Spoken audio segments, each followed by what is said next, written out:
máquinas gigantescas para um gigantesco movimento de terra. A solidão econômica do Planalto Central diminui cada vez que um caminhão pode partir com a sua carga. Só a estrada entre Brasília e Belo Horizonte tem 730 quilômetros de extensão. Ela deverá, em 18 meses, colocar o Rio de Janeiro e São Paulo em ligação asfaltada com a nova capital, cujo eixo monumental é constituído por um conjunto de amplas avenidas e esplanadas.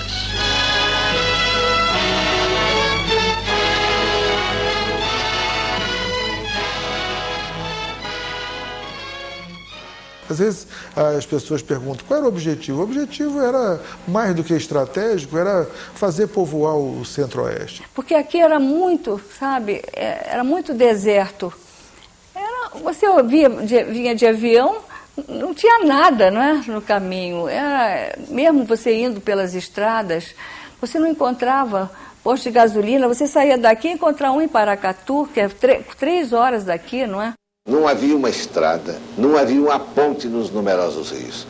Eu vou contar só um episódio para dar o sentido da grandeza das dificuldades. Nós tínhamos que levar para lá um gerador de energia elétrica, um transformador, que pesava 70 toneladas.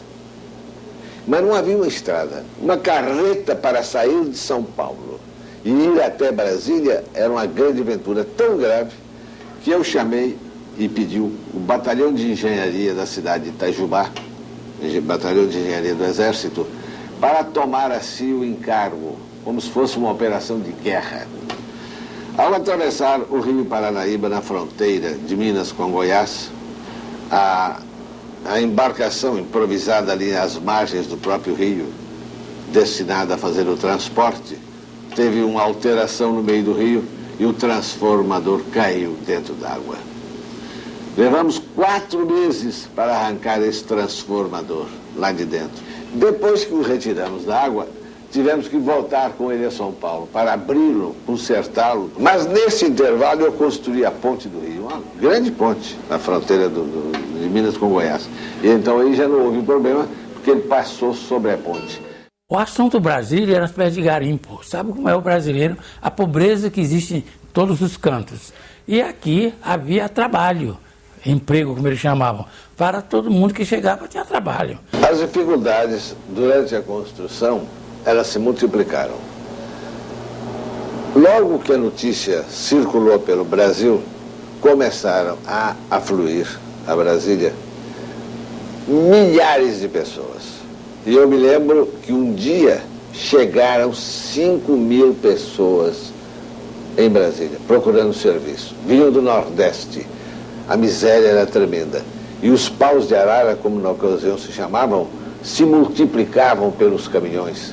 E vinham atravessando o cerrado, saltando os rios, quase carregando os caminhões nos próprios braços para chegar até Brasília. E ali nós tínhamos que recebê-los de qualquer maneira e dar trabalho. A construção de Brasília, de certa maneira, dinamizou uma série de outros setores da economia brasileira. Até porque esses diversos setores tinham que se organizar e tinham que dar conta de uma demanda que não podia parar. É aço, é ferro, é vidro, é tijolo, é cano, é tudo que uma cidade, para ser uma capital moderna, precisaria e teria que ser abastecida. Não foi fácil. A indústria de materiais de construção vai se desenvolvendo animadamente em Brasília. As matérias-primas, inclusive calcário de alto teor para cimento, são encontradas com abundância na região. Mais de 100 caminhões entram diariamente na cidade.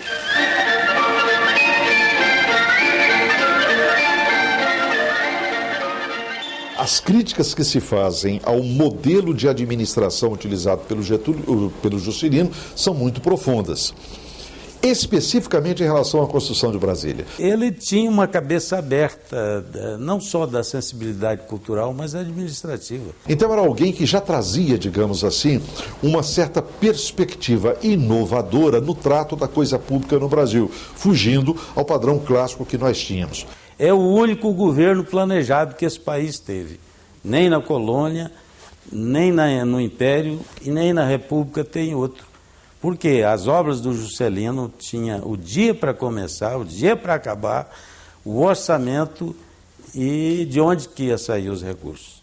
Brasília acabou se transformando numa espécie de síntese, como o próprio JK dizia, de todo o seu plano de metas. Você imagina o que é fazer os principais prédios da esplanada dos ministérios, os principais prédios de Brasília, num prazo de 3 anos? Não há escritório no mundo que pudesse se encarregar de uma tarefa dessa. Então, essa coisa maravilhou o mundo. Se você vê as fotografias, os depoimentos, você vê os candangos eram camponeses, de chapéu, de manga comprida e de calça larga. Então o sujeito chegava aqui analfabeto e 3 meses depois estavam montando um elevador com voz eletrônica.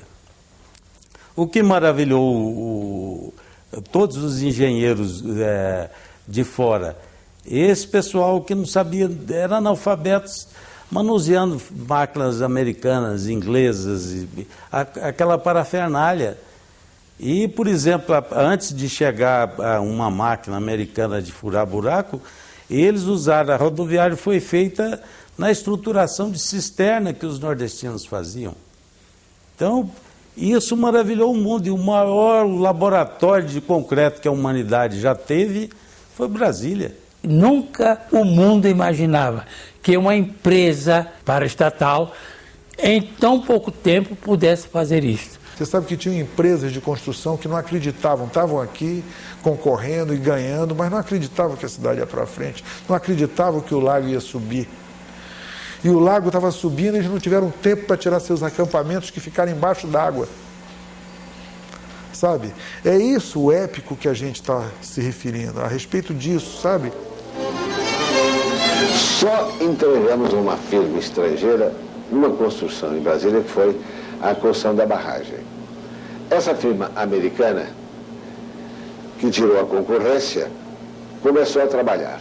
E eu comecei a observar que o ritmo que nós impunhamos aos nossos empreiteiros eram cumpridos.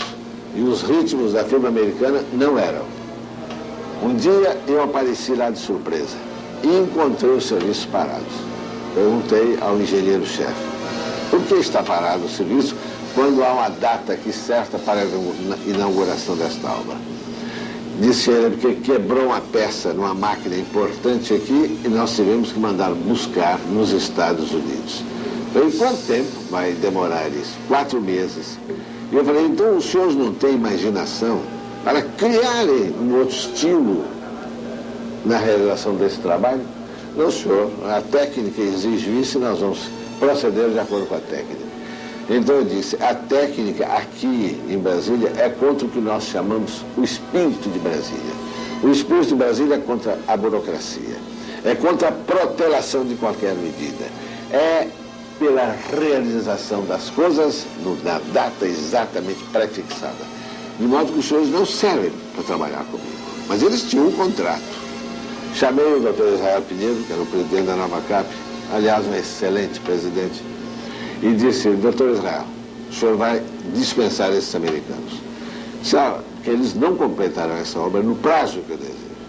E realmente atrasaram o prazo da obra.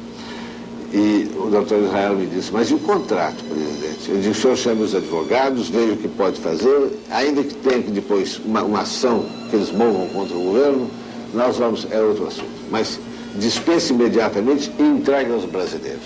Foi quando chamei o engenheiro Barbosa da Silva, que organizou uma equipe, e começamos então a construção da barragem. Mas verificamos durante a construção que não havia tempo de fazer a construção da barragem e ao mesmo tempo para encher o lago até o dia da inauguração da nova capital. Chamei vários técnicos, inclusive o governador Garcês de São Paulo, que é um grande profissional desse assunto, e disse: qual é a solução para eu ter esse lago cheio no dia da inauguração? Eles me disseram: a solução é arriscadíssima.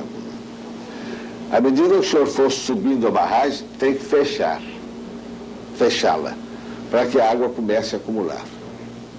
Mas, se houver uma chuva violenta, a água pode subir, passar por cima da barragem e leva a barragem.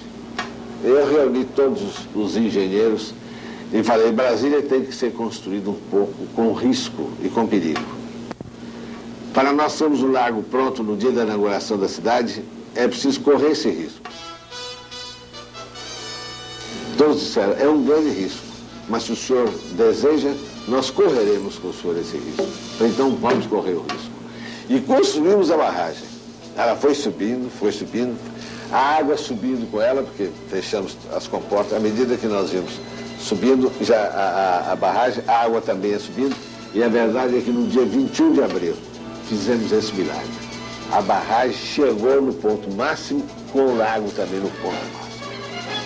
Então Deus nos ajudou, porque não nos deu uma chuvazinha maior que podia provocar uma calamidade. E lá está o lago que circunda a cidade e que é realmente uma moldura que embeleza muito a nova capital. E a infraestrutura? Foi a primeira cidade na América Latina a ter a fiação telefônica e elétrica no chão. Por isso que ela é a primeira cidade moderna tombada como patrimônio cultural da humanidade. Lúcio e Oscar fizeram a cidade com a compreensão de uma certa nobreza de intenções. Estavam fazendo a capital de um país insólito, de um grande país do mundo, com um grande povo. Sabe? É o novo meio da terra, é o novo Mediterrâneo, é aqui onde os povos se encontram, as etnias se misturam. É uma glória para o povo brasileiro. Quer dizer, aquele que o Nelson Rodrigues chamava de complexo de vira-lata. Nós perdemos o complexo de vira-lata com a construção de Brasília. Então, o Brasil era outro, um clima de liberdade, nasceu o cinema novo, o Brasil foi campeão, Maria Esther Bueno foi campeã, né? A Bossa Nova, tudo isso mostra a nação tendo orgulho dos seus filhos e ela mesma sabendo que ela podia caminhar. Então, para desmanchar aquela peça que se dizia que Brasília não era autossuficiente, que ia inflacionar o país, então nós fazíamos exposições com slides, com figuras, fotografias, quadros, painéis, etc. Em Nova York, Milão, Roma, Tóquio, Singapura. Essas foram exposições feitas pela Nova Cap para ilustrar melhor àquela população ávida de conhecimento. Havia muito turismo, né? Porque as pessoas ficavam encantadas, chegavam no Brasil, tinham que conhecer Brasília, né? O avião da Presidência da República conduziu até Brasília o prefeito de New York, quando de sua visita ao nosso país.